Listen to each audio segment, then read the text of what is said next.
subscribe now and press the bell icon. Never miss a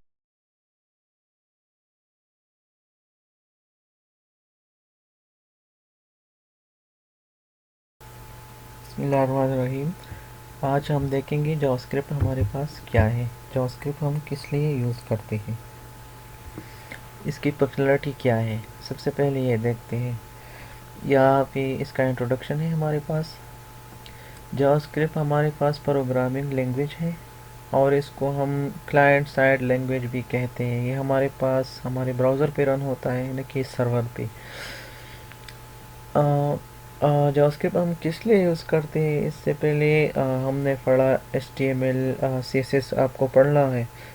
bootstrap हमारे पास CSS का framework है, इसलिए उसको साइड पे रखते हैं। HTML और CSS हमने पढ़ा है। हमारे पास इसके बाद जावास्क्रिप्ट आता है। हम जनरल मिसाल लेते हैं इसकी। हमारे पास एक बिल्डिंग है। बिल्डिंग में सबसे पहले हमारे पास एक ढांचा बनाना होता है सबसे पहले। इसके बाद हमारा उसमें रन वगैरह करते हैं, रन रोगन वगैरह करना होता है। जो ये CSS का काम है, CSS का एग्जांपल है ये। जो ढांचा है इसको HTML में डालते हैं। नेक्स्ट हमारे पास जावास्क्रिप्ट आता है। अगर हमने अपनी कोड को फंक्शनल बनाना है, अपनी एलिमेंट को फंक्शनल बनाना है, तो इसके लिए हम जावास्क्रिप्ट यूज़ करते हैं। अगर आपने मल्टीपल इफ़ेक्ट डालने हैं, स्लाइड्स वगैरह के इफ़ेक्ट, मल्टीपल पॉपअप्स, यूज़र को अट्रैक्शन करने के लिए, यूज़र को एक्शन परफॉर्म करे तो मैं इसको रिस्पॉन्स में वो इवेंट परफॉर्म करूँ, तो ये सब हमारे पास जावास्क्रिप्ट के लिए में होता है। जनरल में इसका मिसाल ले लें हम।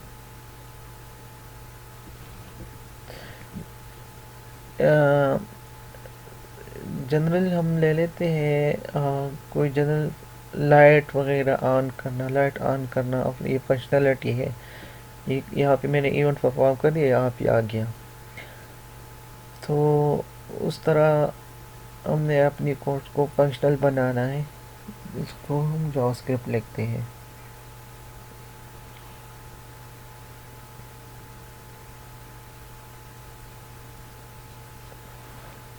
What is JavaScript can do. ये है क्लाइंट साइड वैलिडेशन।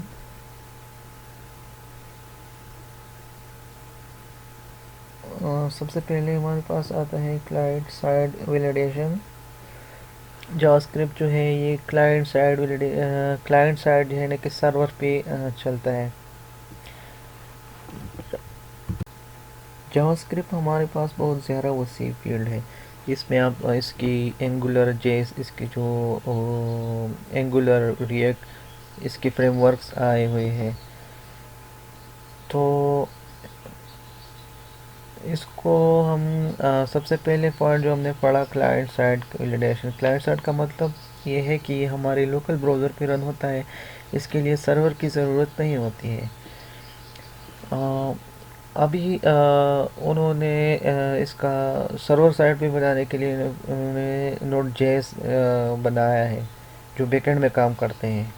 जिस तरह हमारे पास PHP काम करता है, इस तरह ये भी बैकएंड में काम करता है हमारे पास। इसको हम अपनी वेबसाइट में किस लिए यूज़ कर सकते हैं। हमने इसकी एग्जांपल पहले किया है, लेकिन हमने बूटस्ट्रैप के ज़रिए भी कर दिया है। जो हमने किया था, बटन पे क्लिक करके हमारा लिस्ट ओपन हो जाता है। ये हमारे पास जावास्क्रिप्ट के ज़रिए करता है। इसके अलावा पॉपअप मॉडल्स, अलर्ट्स बॉक्सेस वगैरह करने होते हैं। वो सारी जो मैं इवेंट परफॉर्म करता हूँ, वो रिस्पांस में कुछ ना कुछ रिकॉर्ड रिटर्न कर देता है, जो मैंने डिफाइन किया होता है। इसको हम किस लिए यूज़ कर सकते हैं। सबसे पहले हमारे पास क्लाइंट साइड वैलिडेशन होता है। हमने अगर वैलिडेशन डालना है, वैलिडेशन हमारे पास क्या होता है। वैलिडेशन हमारे पास और सिर्फ फॉर्म में नहीं होता। वैलिडेशन हमारे पास हम अपनी फॉर्म वगैरह वगैरह को वैलिडेट करने के लिए इसमें इस्तेमाल करते हैं। वैलिडेट हम किस तरह करते हैं? फॉर एग्ज़ाम्पल हमारे पास कोई इनपुट फील्ड डाला जाए, ऑलरेडी तो HTML के ज़रिए भी हम कर सकते हैं इनपुट फील्ड, लेकिन वो बहुत लो लेवल की होती है। अगर हम जो वैलिडेशन लगाते हैं वो जावास्क्रिप्ट के ज़रिए लगाते हैं। थर्ड नंबर पे हमारे पास सर्वर साइड वैलिडेशन है। अगर आपको कंप्लीट सिक्योर करना है तो फिर आप डीपली जाएंगे। हमारे पास HTML के जो फिल्टर वगैरह होते हैं वो हम कर सकते हैं। दूसरे नंबर पर हम जावास्क्रिप्ट यूज़ करते हैं। वैलिडेशन में हम करते क्या है, उसमें हम unauthorised data, for example name हमारे पास है। नेम में तो हमने कभी इंटीजर नहीं देखा, ने डाल सकते हैं नेम में इंटीजर हम नहीं डाल सकते, तो इसलिए इस तरह हम नाम हमने नहीं देखे। ईमेल में फॉर एग्जांपल ईमेल में हम सिर्फ टेक्स्ट डालें, प्रॉपर फॉर्मेट नहीं डालें। पासवर्ड में हम वैलिडेशन करते हैं। Password minimum 7 character 6 character password में ये होना चाहिए। ये सारा वैलिडेशन हमने जावास्क्रिप्ट के ज़रिए करते हैं। अच्छा, इसके अलावा हमारे पास डायनामिक ड्रॉप डाउन मेन्यूज़ बना सकते हैं। ज़्यादातर हमने देखा, अगर स्कॉलरशिप के लिए आप कंट्री सेलेक्ट करते हैं, जब उसका अप्लाई करते हैं स्कॉलरशिप, तो प्रोविंस हम सेलेक्ट करते हैं, जो इसके अगेंस्ट उस सिटी खुद आ जाती है दूसरे ड्रॉप डाउन में।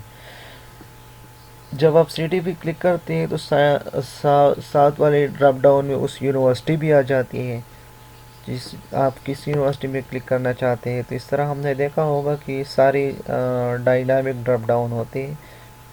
वो अगर हमने क्रिएट करना है तो जावास्क्रिप्ट के ज़रिए क्रिएट करते हैं। अगर इसके बाद date and time, date faker वगैरह के ज़रिए डेट सेट करना है, तो ये अब ये HTML5 में भी है। लेकिन अगर आपने HTML5 जो है वो बाज़ जगहों में सपोर्ट नहीं करते, तो इसलिए हम जावास्क्रिप्ट यूज़ करते हैं। अच्छा, पॉपअप विंडोज़ भी है, वो हमने मेंशन किया, अलर्ट बॉक्स वगैरह। हमारे पास जो मॉडल वगैरह होते हैं इस तरह की, इन, इन हम जावास्क्रिप्ट के ज़रिए बना सकते हैं। इसके बाद हमारे पास क्लॉक्स वगैरह, क्लॉक फेकर, टाइम वगैरह हम सेलेक्ट करना चाहते हैं, हम किस टाइम सेलेक्ट करना चाहते हैं, इसे हम टाइम सेलेक्ट करके वहाँ पे हम दे सकते हैं। अच्छा, साइन अप फॉर्म भी से आपने देखा होगा। जीमेल पे जब आप साइन अप करते हैं तो वहाँ पे आप अपना ईमेल देते हैं। वो आपको डायरेक्टली ये कह देता है कि आपका यूज़र नेम यूज़ नहीं कर सकते क्योंकि पहली यूज़ है।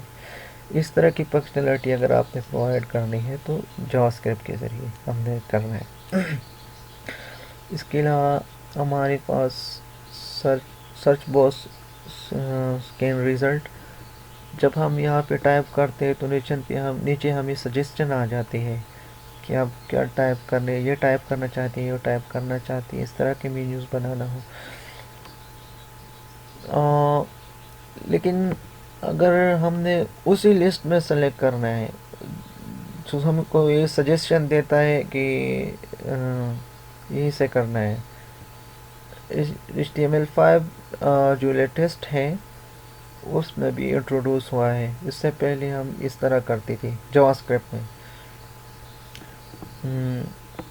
जावास्क्रिप्ट के ज़रिए हम पहले करता था, लेकिन जो लेटेस्ट HTML है इसमें भी हुआ है। फॉर एग्ज़ाम्पल, अगर आपके पास इसी तरह एक प्रोजेक्ट हो जिसमें बहुत ज़्यादा पोस्टल कोड्स हों, तकरीबन बहुत ज़्यादा जो पोस्टल कोड आपसे आ रहा हो वहाँ पे, तो इसमें से सर्च करना, फिर रिज़ल्ट आउटपुट करना, बहुत ज़्यादा मुश्किल है होता है, इसलिए ये लिस्ट हमारे पास जो डेटा लिस्ट में क्वेरी कर दूँ तो तकरीबन 14 लाख में से मैं फिच कर दूँ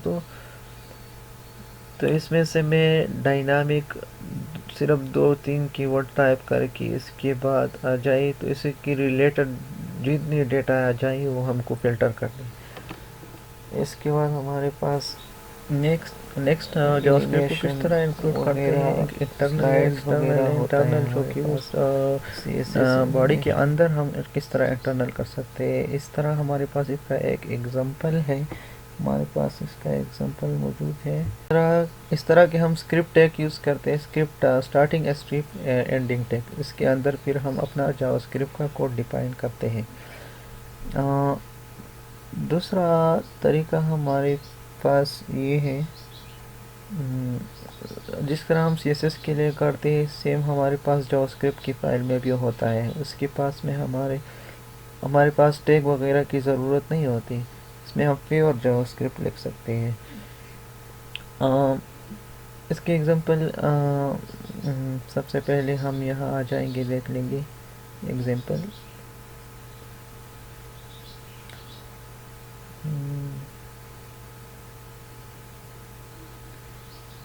यहाँ से न्यू फोल्डर जेएस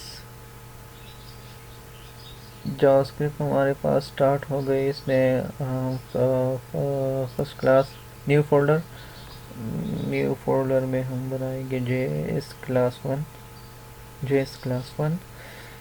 इसी में फाइल क्रिएट कर देंगे, न्यू फाइल हो जाएगा index.html, new file index.html। Next हमारे पास जो बेसिक सिंटेक्स है वो हो जाएगा टाइटल जेएस क्लास 1।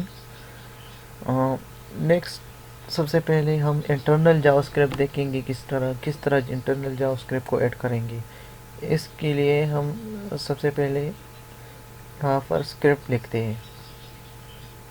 स्क्रिप्ट जब भी हम डिफाइन करेंगे हम हमेशा हमारी पेज के एंड में डिफाइन करेंगे। एंड में वजह डिफाइन करने का वजह ये है कि फॉर एग्जांपल अगर मैं कोई एलिमेंट डिफाइन करूँ और मैंने इस एलिमेंट को टारगेट करना है, तो अगर इसको मैं ओपन डिफाइन कर दूँ, ओपन मैंने लेकिन जब मेरे पास नीचे हो रहा है मैंने ऊपर उसको कॉल कर दिया लेकिन ये नीचे लोड हो रहा है, तो ये मेरे पास एरर जनरेट करता है, एक्सेप्शन जनरेट करता है। अगर फिर उसको हम jQuery कुछ फंक्शन होता है और फिर जब हमारा कंप्लीट डॉक्यूमेंट रीड हो जाता है, इसके बाद हम क्या करते हैं, इसके बाद हम वो जावास्क्रिप्ट का कोड रन करते हैं। अगर उसमें डाले तो फिर ये नहीं करेगा, अगर उसमें डाला तो फिर ये एरर जनरेट करेगा। फिलहाल इसको रिमूव करते हैं। हम एक सिंपल जावास्क्रिप्ट का कोड रन करते हैं। इसमें देखते हैं सिर्फ अलर्ट शो करते हैं। इसमें अलर्ट हमारे पास एक आउटपुट जनरेट करता है और आउटपुट हमारे पास पॉपअप बॉक्स के ज़रिए शो करता है ये अलर्ट। यहाँ पर हेलो वर्ल्ड हम टाइप करेंगे, इसको हम सेव करता हूँ, ब्राउज़र में ओपन करते हैं। ये मेरे पास रन हो गया, internal JavaScript hello world display हो गया। ये हेलो वर्ल्ड हमारे पास डिस्प्ले हो गया, ये इंटरनल था जावास्क्रिप्ट।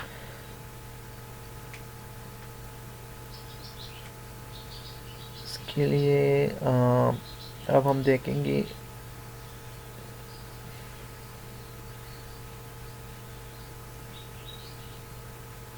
अगर इसी बॉक्स को हम मॉडल के ज़रिए शो कराना हो वो भी हम कर सकते हैं बूटस्ट्रैप मॉडल के ज़रिए, लेकिन उसमें फ़िलहाल नहीं जाते क्योंकि वहाँ jQuery भी आ जाती है, वहाँ पे jQuery आ जाती है, इसलिए उसको रहने देते हैं फिलहाल। हम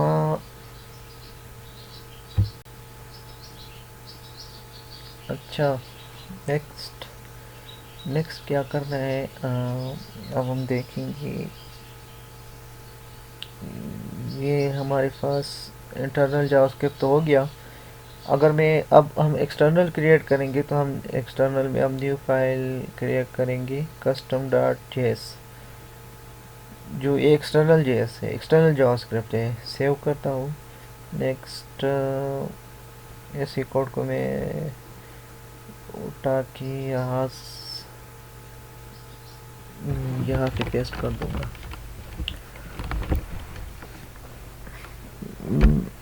नेक्स्ट, इस फाइल में मैं इस जेएस की फाइल को इंक्लूड करूँगा। हम फुटर में भी इंक्लूड कर सकते हैं और यहाँ पे भी इंक्लूड कर सकते हैं, लेकिन बेस्ट ये है कि फुटर में इंक्लूड करनी ये अच्छा होगा। प्योर जावास्क्रिप्ट का फाइल हो तो फुटर में है। इस आरसी के ज़रिए हम उस फाइल का नाम कस्टम डॉट जेएस नेम हमने दे दिया। तो जब मैंने यह रिफ्रेश कर दिया, सेम रिज़ल्ट हमने यहाँ पे आ गया। हमारे पास सेम रिज़ल्ट यहाँ पे आ गया। अच्छा, नेक्स्ट देखेंगे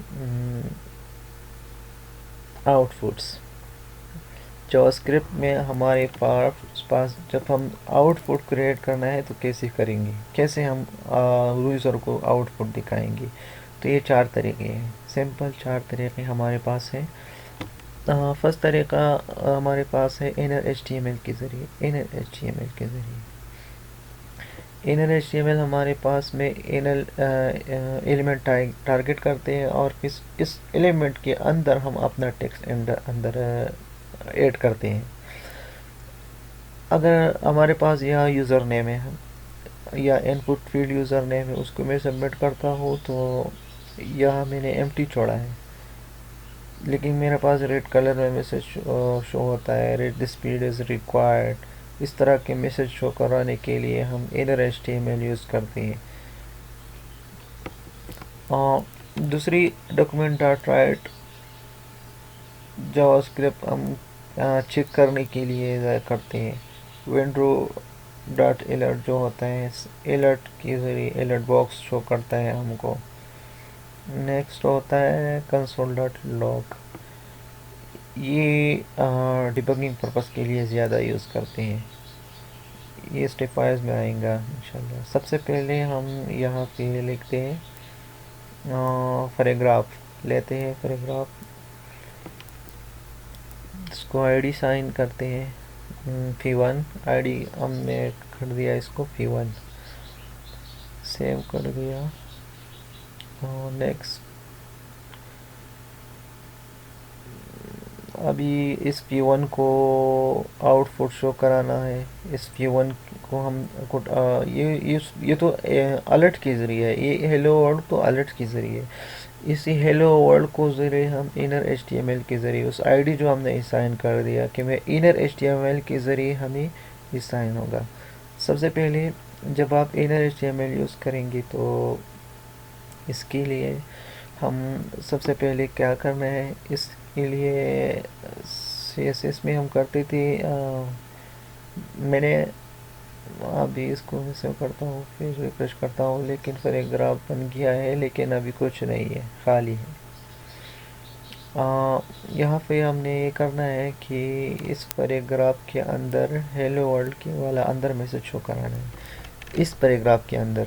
लेकिन इसके लिए मैं आप ये करते हैं कि जब जब इस एलिमेंट को सबसे पहले हम इस एलिमेंट को टारगेट करते हैं।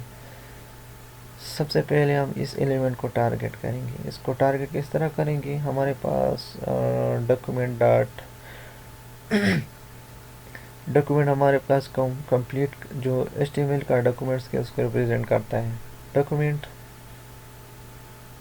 इसको हम जब कंसोल डॉट लॉग के ज़रिए डॉक्यूमेंट्स शो करा दिया, इस कंसोल डॉट लॉग को में से जब मैं देखूँगा कंसोल में आऊँगा, तो जब हम कंसोल में आएंगे तो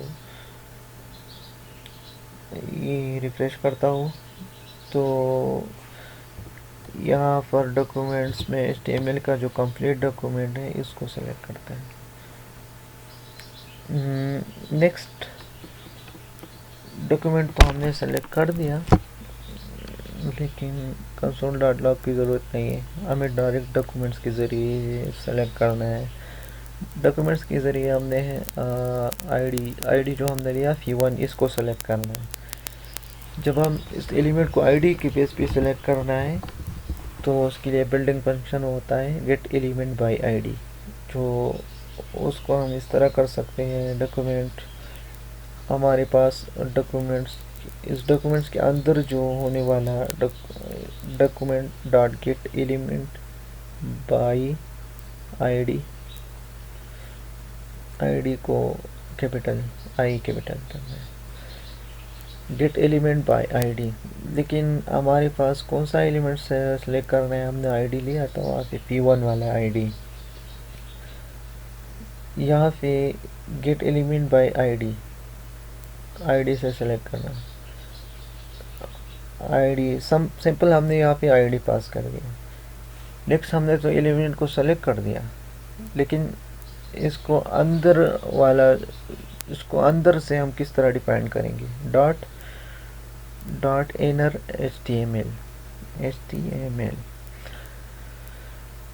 HTML में हम अब क्या हो जाएगा, हेलो वर्ल्ड। इनर HTML में हमने पहले पढ़ा, इसमें सेव करता हूँ, रिफ्रेश करता हूँ, मेरे पास आ गया हेलो वर्ल्ड। तो इस तरह नेक्स्ट ये तो हमारे पास एक तरीका हो गया। अगर मैंने टेस्टिंग के लिए करना होता है, टेस्ट पर्पस के लिए हम ये डॉक्यूमेंट को किस तरह यूज़ कर सकते हैं। डॉक्यूमेंट डॉट राइट, इस तरह हम टेस्टिंग पर्पस के लिए यूज़ करते हैं। डॉक्यूमेंट डॉट राइट सही है। कंप्लीट डॉक्यूमेंट में हेलो वर्ल्ड प्रिंट कराएगा हमको। हमने कुछ भी मेंशन नहीं किया, लेकिन डायरेक्ट नेम दिया, हेलो वर्ल्ड दिया, लेकिन जब रिफ्रेश कर दो तो वो हेलो वर्ल्ड आ गया। ये जस्ट हम टेस्टिंग पर्पस के लिए यूज़ कर सकते हैं। अगर हमने जावास्क्रिप्ट टेस्ट करना है तो हम चाहते हैं कि रन होता है कि नहीं होता, तो इसलिए हम इसकी यूज़ ज़्यादा नहीं है, लेकिन ज़्यादातर हम एलर्ट ज़्यादा यूज़ होते हैं और इनर HTML और कंसोल डॉट लॉग ये बहुत ज़्यादा यूज़ होता है।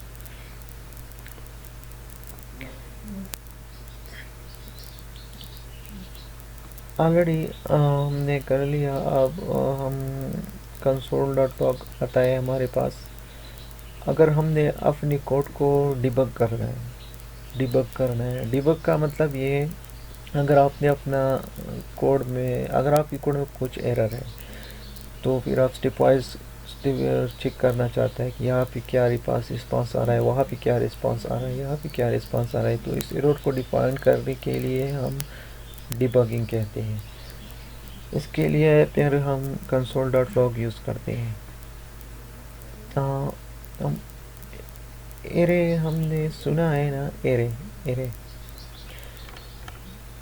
एरे ऑब्जेक्ट, इसका नाम तो हमने सुना है। इसमें हमारे पास मल्टीपल डेटा आता है। इस एरे में हमारे पास मल्टीपल डेटा है। अगर उस डेटा को हमने शो कराना है तो हमारे पास इनर HTML या एलेट के ज़रिए नहीं होगा।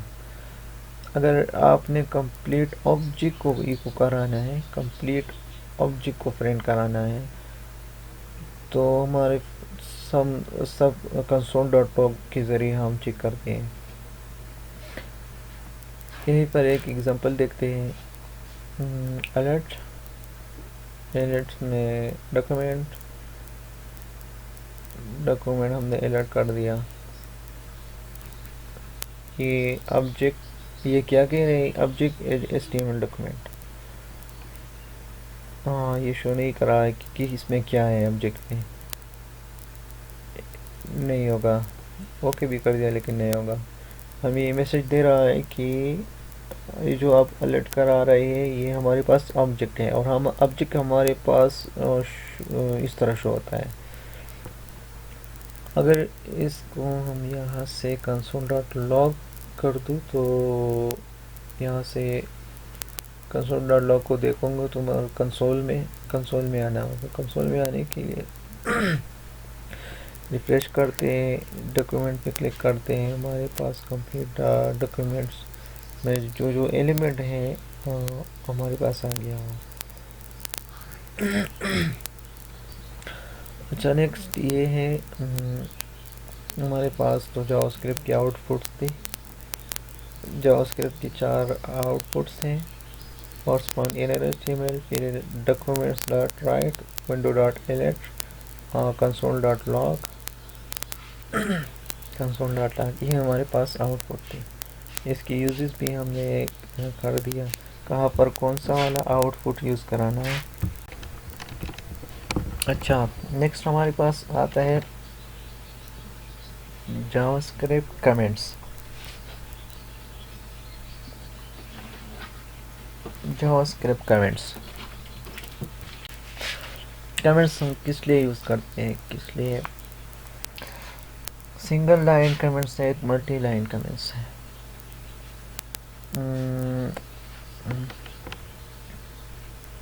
जावास्क्रिप्ट में हम कमेंट किस तरह करेंगे? सबसे पहले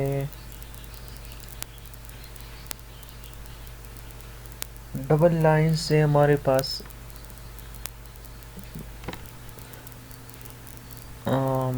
डबल लाइन से हम सिंगल लाइन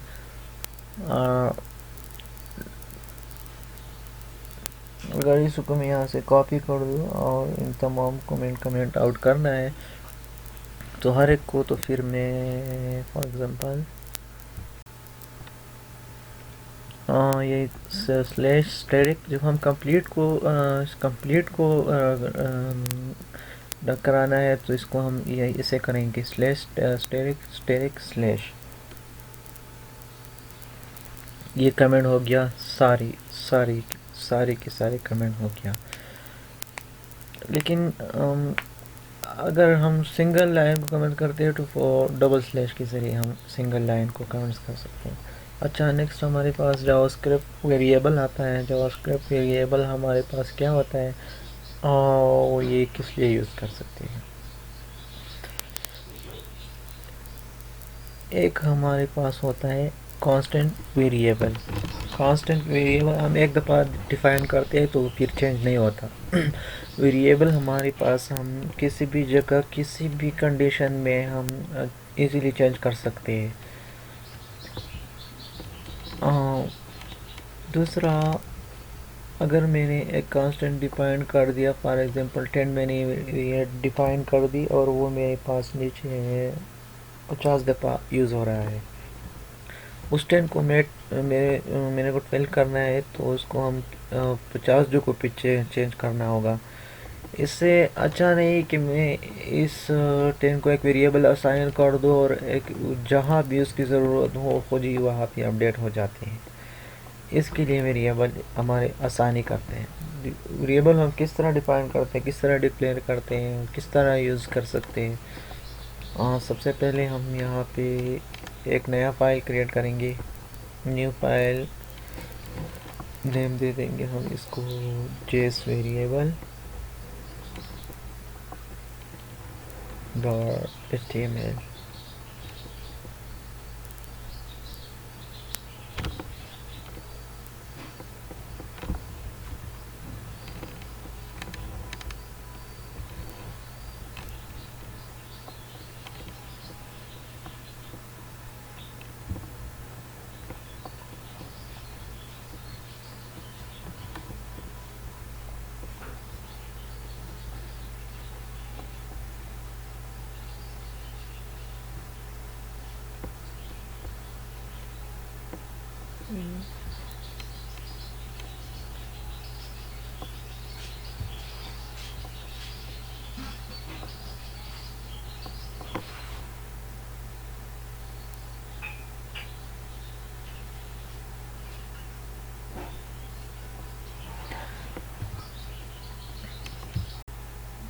अच्छा, नेक्स्ट हमने यहाँ पे एक फ़ाइल क्रिएट करना है। हमने यहाँ पे एक फ़ाइल क्रिएट करना है, उसको बॉडी देना है। इसकी जो बॉडी है, टाइटल है, सब यहाँ पे हम देना है। इसमें हम एग्जांपल देखेंगे इसका। HTML टाइटल वेरिएबल्स, इसमें एक पैराग्राफ ले लेंगे हम यहाँ पे। इसको हम एक आईडी देंगे, P1 आईडी देंगे। नेक्स्ट हम इसको यहाँ पे स्क्रिप्ट डिफाइन करेंगे। स्क्रिप्ट डिफाइन किया हमने, जो यहाँ पे एक वेरिएबल लेते हैं। वेरिएबल हम var कीवर्ड के ज़रिए डिफाइन करते हैं। var स्पेस वेरिएबल का नेम, कोई भी नेम हो, इक्वल टू, अगर आपने इसमें कोई वैल्यू प्रोवाइड करना है, तो अगर स्ट्रिंग में प्रोवाइड करनी है तो फिर डबल कोट्स में। अच्छा, वो फिर देखते हैं। अगर इंटीजर वगैरह देना, फ्लोट वगैरह देना हो तो फिर डायरेक्टली दे सकते हैं। नेक्स्ट इसको है जस्ट टेस्ट। वेरिएबल के लिए वेरिएबल कीवर्ड होगा, इसका नेम होगा और उसका वैल्यू होगा। फिर इसमें हमारे पास डेटा टाइप्स चले जाते हैं। डेटा टाइप्स हमारे पास कहाँ हो जाते हैं? जिस टाइप का डेटा हमने प्रोवाइड किया होता है, उस टाइप का डेटा टाइप हम सेलेक्ट करते हैं। फॉर एग्जांपल, यहाँ पे हमने फ्रैक्शनल वैल्यू प्रोवाइड करना है। अगर आप प्योर जावा में काम करते हैं तो फिर हम यहाँ किसी डेटा टाइप चेंज करते हैं। अगर आपने बड़ा वीडियो डिफाइन करना है, बड़ा नंबर, इंटीजर वगैरह, कैरेक्टर वगैरह डिफाइन करना है, स्ट्रिंग वगैरह डिफाइन करना है, वो सारा डेटा टाइप्स हम यहाँ पास चल जाते हैं। अगर यहाँ पे हम ये वेरिएबल को स्ट्रिंग पास कर दिया, स्ट्रिंग वेरिएबल को हम नंबर भी प्रोवाइड कर सकते हैं। तो इस वेरिएबल को हम एरे भी दे सकते हैं, इसी वेरिएबल को हम ऑब्जेक्ट भी दे सकते हैं। डेटा टाइप का कंसेप्ट हमारे पास जावास्क्रिप्ट में ख़त्म हो जाती है। सिंपल var से हमारा जो वेरिएबल होता है वो डिक्लेयर हो जाता है। इसमें हम हर किस्म का डेटा डाल सकते हैं। वेरिएबल का नेम हमारे पास इन रूल के बेस पे होगा। अगर इस रूल्स को हम फॉलो करेंगे तो हमारे पास कोई एरर रिसेप्शन नहीं आएंगे, अदरवाइज ये हमें एरर जनरेट कर देगा। ये रूल्स है हमारे पास। नेक्स्ट एग्जांपल है हमारे पास। एक वेरिएबल हमने लिया है, दूसरा वेरिएबल, एक 5 का, दूसरा 6 का। ये एग्जांपल यहाँ पे रन करता है। इसके लिए सिंपल क्या करते हैं, हमारे पास हो जाएगा वेरिएबल num1 और इसको वैल्यू देंगे 1। नेक्स्ट वेरिएबल num2 और इसको ट्रू वैल्यू देंगे 3। इस पैराग्राफ को मेरे इसका सम शो कराना है, तो इसके लिए हमें करना है अभी। इसके लिए एक और वेरिएबल सम लेते हैं। Variable sum equal to num1 plus num2 हो जाएगा। और इस सम को भी डॉक्यूमेंट डॉट सबसे पहले इस एलिमेंट को सेलेक्ट कर लेंगे। हमारे पास हो जाएगा gate element bye ID. Next हमारे पास एलिमेंट सेलेक्ट हो गया है, लेकिन P1 अभी इसके अंदर जो inner HTML है, inner HTML HTML हमारे पास सम हो जाएगा, equal to sum column, refresh कर दिया।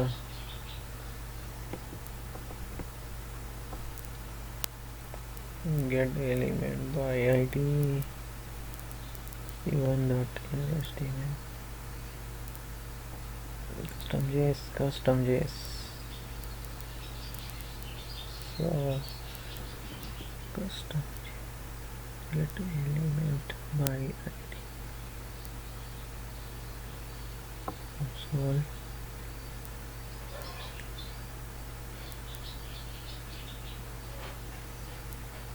हमारे पास 4 आ गया। अच्छा, अगर आपने मैसेज वगैरह शो कराना है कि हमारे पास क्या रिज़ल्ट है, तो आप किस तरह कर सकते हैं। इसमें स्ट्रिंग है हमारे पास, तो द रिज़ल्ट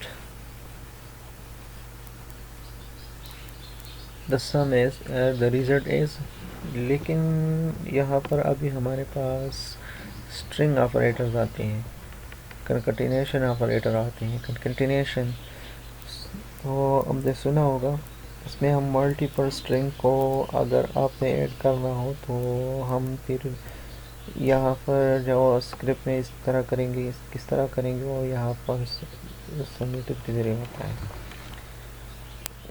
बाद में हम ये सब डिटेल में आएगा। तो समय तो आज के लिए इतना काफ़ी है, मेरे ख्याल में आज के लिए इतना काफ़ी है। तो देखते रहिए आगे, हमारे चैनल को सब्सक्राइब कीजिए।